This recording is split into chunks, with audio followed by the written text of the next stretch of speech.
Welcome to another Spreadsheeters video guide. You can find written instructions for these steps on the Spreadsheeters website.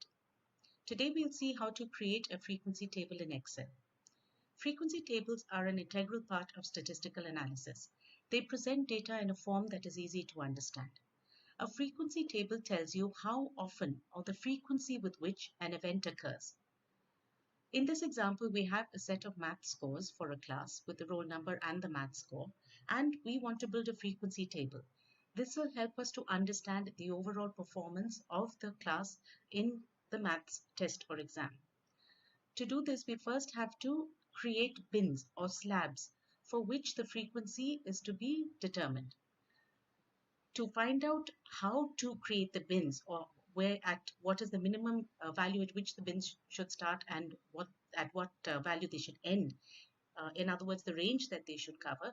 First, we look at getting the maximum and minimum values of the scores. So to do that, we can use the max function in Excel, max, and I select all the scores and close the brackets, and I can see the maximum is 100, and the minimum I will use the min function. Select all the scores, close brackets, and we have the minimum. So now we can see that the bins, we created this, so I'll just copy this here, the bins, and you will soon understand why I've separated them into columns instead of keeping them as text, because then I can use them in the data analysis tool to build the frequency table.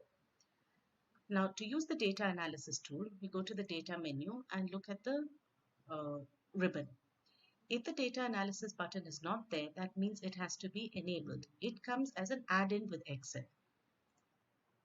To enable this add-in, you need to go to File, Options, go to Add-ins. Under this Excel add-ins, click Go and tick this Analysis Toolpack option. Since we already have the button displayed here, I don't need to do that. Now I can just use the data analysis tool. So that opens the box, and I will select histogram because this is what is built off a frequency table, and say OK. Now for input range, I need to put my math scores. Now for the bin range, I will take the upper limit, which is here. So this is the reason I define the bins in this manner, so that they stay as numbers and not as text, because then they cannot be fed into this data analysis tool. Now for the output range, I want to select a cell on this worksheet. I've selected it there. Now I'm going to ask for a chart output as well and say OK.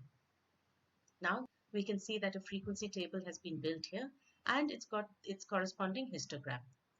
From this, if we look at the frequency, we see that 2 students scored within the bin up to 50, and the majority of the students, 8 students, scored in the range of 90 to 100. So this very quickly gives us a good idea of how the class is performed on the test. This is how to create a frequency table in Excel.